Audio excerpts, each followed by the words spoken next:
안녕하십니까. 관광자원의 2회 7주차 첫 번째 동영상입니다. 지금 동영상을 촬영하고 있는 시간은 4월 13일 화요일 1시 반 정도 됐네요. 촬영에 앞서서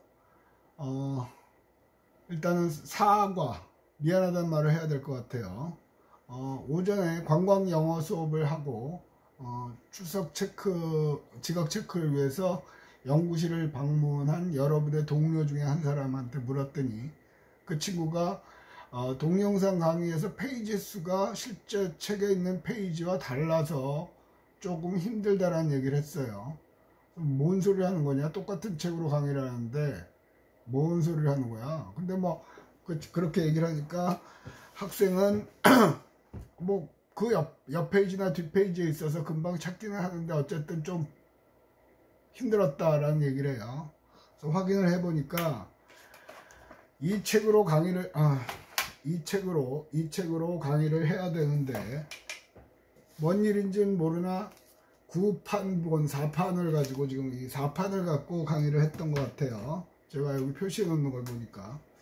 그래서 어쨌든 본의 아니게 의도치 않게 여러분에게 혼선을 줬죠. 그래서 그 점에 대해서는 공식적으로 미안하다는 말을 합니다.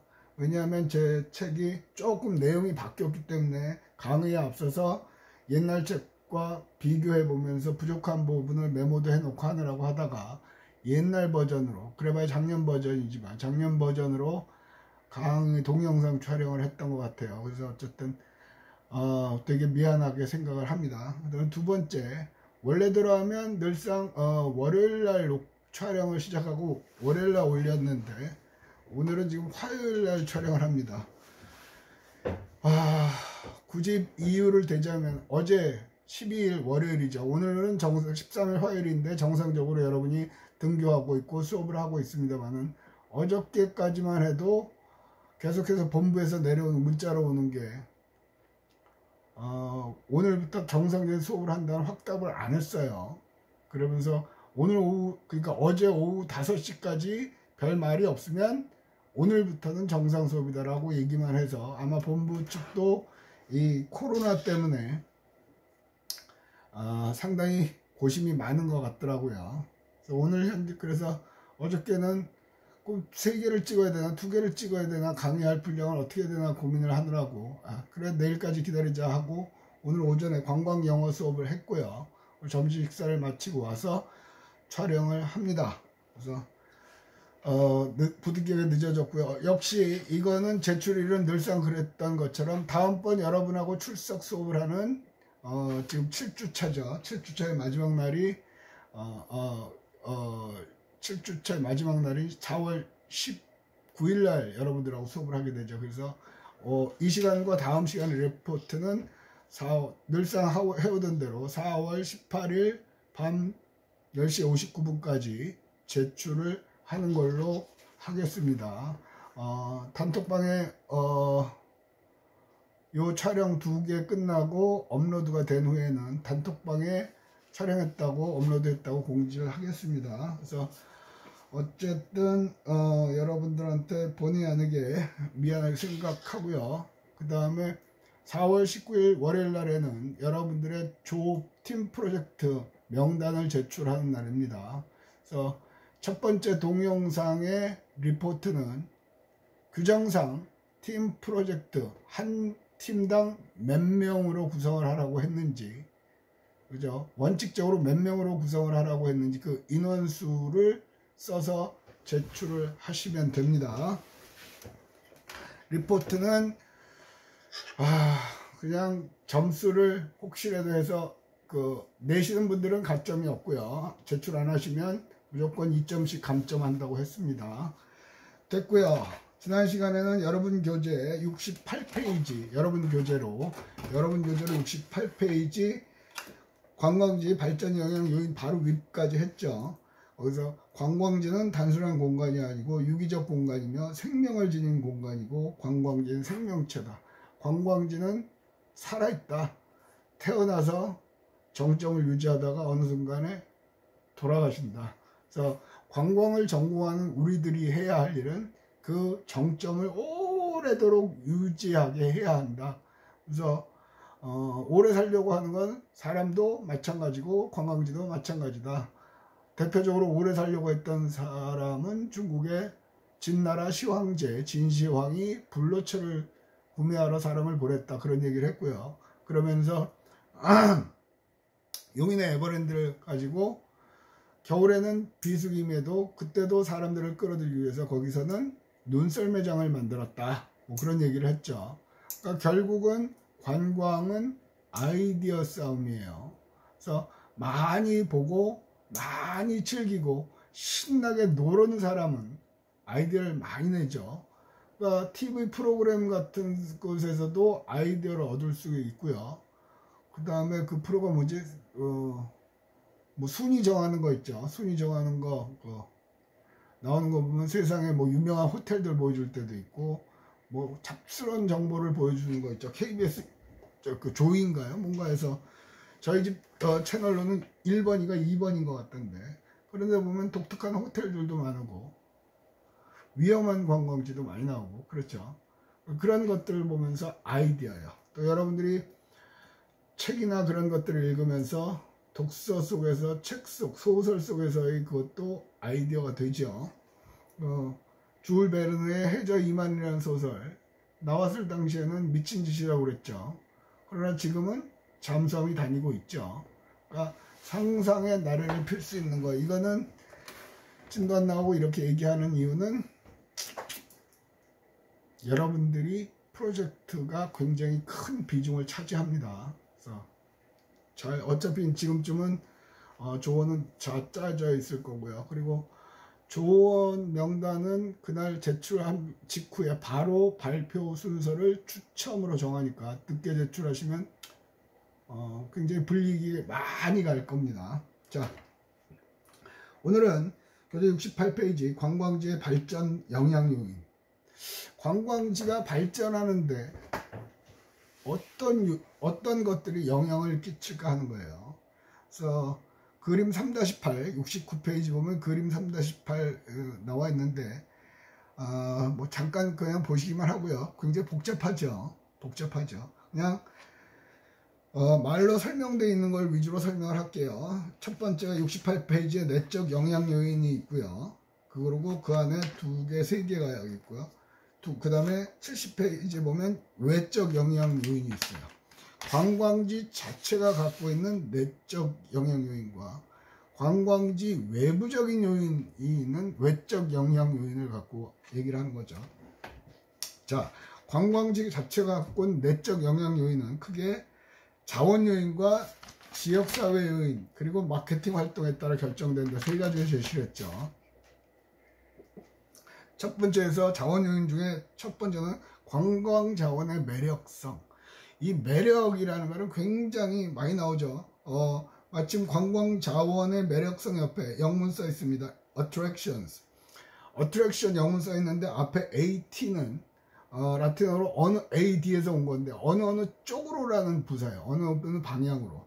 그다음에 traction의 track은 tract, 끌다. 우리 중장비 트랙터 같은 거 있죠. 그걸 큰 힘으로 끌고 다니는 차, 그런 것들을 얘기하는 거거든요. 즉 매력성이라는 건 끄는 요인이에요. 매력적인 요인이요. 근데 관광지는 태어나고 죽는단 말하고 그랬죠. 앞에서 생명체라고 그랬잖아요. 그러니까 끊임없이 매력을 유지 안 하면 어느 순간에 사망을 하죠. 그러니까 관광지의 매력이 없어지면 더 이상 발전을 못하죠. 더 나아가서 소리 소문 없이 소멸되어 버리는 경향이 있다는 얘기죠. 그래서 매력은 굉장히 중요해요. 또 저도 여러분들한테 만약에 학원 강사라고 그러면, 제가 학원에서 강의를 한다고 그러면 굉장히 매력적이지 않으면, 그러니까 내가 강의하는 과목에서 꼭 시험에 나오는 걸 정확하게 예측을 해준다든지, 학원 강사인 경우, 또는 뭐 설명을 쉽게 잘 해준다든지, 그러면 계속해서 수강생이 늘죠. 그런데 그런 게 없고 예상 문제를 냈는데 매번 뭐 수능이나 뭐 공인중개사나 공인회계사나 뭐 여타 국가고시에서 전혀 맞지 않는다. 그러면 수강생 입장에서는 매력이 아니란 말이에요. 그러니까 이 매력이라는 거는 다양하게 쓰일 수 있단 말이죠. 근데 관광에 있어서는 관광은 노는 거거든요. 논다는 그 자체예요. 논다는 건 놀거리, 볼거리, 먹을거리가 있어야 되죠. 보세요. 동의대학교 학교 밑에 일반 사람들한테는 그닥 매력적이지가 않죠. 심지어는 우리가 부산대 앞이나 부경대, 경성대 앞에는 많은 젊은 청춘 대학생들이 많이 몰려요. 맛있는 집도 많고. 그런데 우리는 그렇게 많이 없죠. 그러니까 자체적으로 별 매력 요인이 없는 거예요. 가장 큰 이유는 뭐 인근에 서면이 있죠. 그러니까 서면으로 가면 되는데 굳이 여기서. 근데 여기서 유일하게 동의대 밑이 사람들에게 매력을 줄 수 있는, 그나마 내세울 수 있는 매력성은 저렴함이죠. 그죠? 그러니까 지금은 매력을 설명하는 겁니다. 어쨌든 뭐가 됐든 매력을 유지를 해야 된단 말이에요. 매력이 없으면 사람들이 찾지 않고 그러면 폭망한다, 그 얘기겠죠. 그 다음에 쾌적성, amenities. 쉽게 말하면 쾌적하다는 건 깨끗하다는 얘기죠. 봅시다. 하나, 둘, 셋째로 보면 쾌적한 숙박시설과 식음시설을 의미하며 지방교통시설 및 그곳에서의 유흥시설도 포함한다. 요즘은 그런 게 없는데요. 제가 처음 동의대학교에 부임했을 때 뭐 학기초나 뭐 동아리 뭐 하면 동아리 활동하고 할 때 지도교수로 활동하고 학과 지도교수로서 학과장으로 집행부랑 같이 술도 한잔하고 할 때 보면 학교 밑에, 우리 동의대학교 밑에 있는 식당들의 가장 큰 문제가 뭐였냐면 화장실이 남녀 공용이었어요. 지금도 그런지는 모르겠으나. 근데 남녀 공용 화장실은 이미 옛날 얘기죠. 그런 거는 별로 매력적이지 못해요. 지금 어디 남녀 공용 화장실 없죠. 남성과 여성이 확실하게 분리되어 있죠. 그런 것들이요. 화장실도 그렇고요. 공용 화장실도 그렇고요. 또 식당에 갔는데 식탁에 테이블이 지저분하다. 그러면 또 찝찝하죠. 마찬가지로 해수욕장에 갔는데 해수욕장 백사장에 사방팔방에 쓰레기가 나뒹굴고 있다. 안 가고 싶죠. 그죠? 통영에 뭐죠? 튤립밭을 갔는데, 아니면 낙동강변에 유채꽃밭을 갔는데 사방팔방에 콜라 먹고 버린 깡통들이 나뒹굴어져 있다. 안 되죠. 그러니까 사람들, 그걸 버리는 사람도 문제지만 뭐 마냥 그럴 수도 없고, 그걸 이용해서 돈을 벌고자 하는 사람들은 수시로 깨끗하게 관리를 해야 될 필요가 있다는 거죠. 쾌적성. 그죠? 호텔. 요새는 쾌적하지 않은 곳이 살아남을 거는 어느 업종을 불문하고 불가능하죠. 그죠? 불가능해요. 됐고요. 교통시설도, 예. 교통시설도 버스, 택시, 그런 것들이요. 택시를 탔는데 지저분하다거나, 버스를 tas는데 영 냄새도 나고 이상하다거나 문제가 있죠. 교통시설도. 관광은 굉장히 복합적인 거예요. 됐어요. 그 다음에 지역사회 요인으로 갑시다. 첫 번째는 자원 자체가 갖고 있는 요인. 두 번째는 그 자원이 속한 지역사회예요. 뭐 지역 내 인구, 연령 구성, 소득 수준, 산업구조, 토지 이용 현황, 그렇게만 돼 있고 설명은 거의 없습니다. 그냥 그 정도만 알면 되는데, 인구. 쉽게 했는데 놀러 갔는데 그 동네가 너무 한적해요. 사람이 없어요. 그럼 또 사실 매력적이지가 않아요. 많은 사람들이 그렇게 느끼죠. 물론 그건 사람마다 다릅니다만, 여러분들이 친구와 해운대 해수욕장을 갔는데 해운대 해수욕장에 여러분 일행 이외에는 아무도 없어요. 한여름에. 그러면 오히려 한가하고 좋다고 느끼는 사람이 있을 수도 있겠지만 그런 사람보다는 없거든. 뭔가 이상하다고 안 좋아하거든요. 이유가 뭐냐면 그 해수욕장을 갈 때는 대부분의 방문객들이 머릿속에 그리는 모습이 있어요. 사람들이 바글바글하고 뭐 사방팔방에서 배구도 하고 서핑도 하고 그런 모습을 기대하면서 갔는데 아무도 없으면 별로 흥이 안 나는 거죠. 또 연령 구성 뭐라 그럴까요? 이렇게 생각을 합시다. 우리 집에는 우리 아들이 그러더라고요. 자기는 서면이 안 좋다고. 왜 안 좋은데? 친구들 만나면 서면을 안 간대요. 왜 안 가는데? 거기는 서면에만 가면 그 개념 없는 곱비리들이 너무 많다는 거예요. 그죠? 그러니까 자기하고 비슷한 수준이 있었으면 좋겠는데 너무 어린 애들만 있으니까. 역으로 너무 할아버지 할머니들만, 나이 많은 사람들만 있으면 그것도 문제가 되겠죠. 물론 연령대에 따라서 방문하는 곳들이 다르죠. 서면으로 치면 영광도서 앞에 있는 횟집이나 그런 쪽에는 젊은 사람들보다는 중장년층이 많죠. 식당의 메뉴도 주로 중장년층이 선호하는 메뉴로 돼 있고, 최근엔 못 가봤는데, 코로나하고는 못 갔는데 전통 찻집도 몇 군데 있었던 것 같아요. 여러분들하고 20대가 전통 찻집을 가는 경우는 거의 없죠. 커피숍, 카페는 가도. 그죠? 그러니까 연령 구성이나 그거에 따라 다르고, 소득 수준에 따르고 산업구조, 토지 이용 뭐 그런 거라고 생각을 하시면 돼요. 뭐 그냥 그런 거다. 너무 설명이 없길래 예를 좀 들었을 뿐입니다. 자, 마케팅 활동. 지금 2학년들이 이봉구 교수님하고 마케팅을 하는지 안 하는지 모르겠는데, 어쨌든 거기서 다 대부분 나오는 건데, 여기는 짧게 돼 있어요. 그러니까 지역의 발전 요인 중에, 내적인 요인 중에 마케팅을 얼마나 하느냐죠. 부산에 아무리 좋은 관광 자원이 있더라도 마케팅을 못하면, 사람들한테 알리지 못하면 안 오죠. 뭐 알아야 올 거 아니에요. 여기서 요즘 같은 경우는 그것만 전문으로 하는 것도 있죠. 페이스북에 보면 뭐 부산 가고 싶은 거, 먹고 싶은 거, 뭐 그런 거 오만 것 많잖아요. 그리고 그런 거에서 팔로워가 많으면 또 인플루언서 해갖고 그걸로 돈 버는 사람들도 있고요.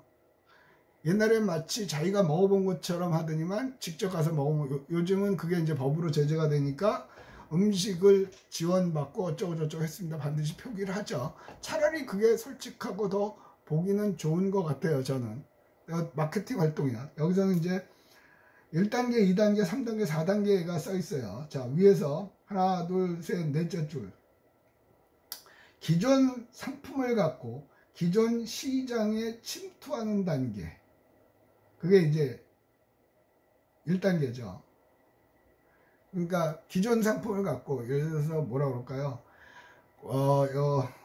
뒤에 가서 설명을 할게요. 그 다음에 기존 상품으로 시장을 개척하는 단계, 새로운 상품으로 기존 시장에 파고드는 단계, 끝으로 새로운 상품으로 새로운 시장을 개척하는 단계에 있는데, 그 밑에 써있어요. 1단계요.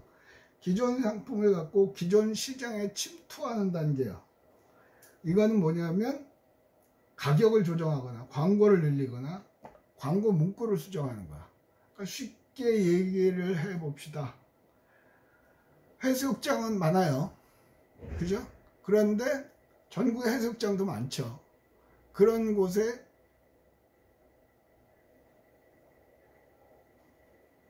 어떻게 광고를 하는지 알죠. 요즘 제 귀에 들어오는 비행기 타고 양양 갈 거야, 양양 갈 거야, 뭐 그런 선전들 하더라고요. 그러니까 원래 코로나 전에 한참 뜨다가, 한동안 코로나 때문에 조용하다가 부산에서 양양까지 비행기 타고 가면 40분이면 간다는 거죠. 강원도 양양이요. 속초 밑에.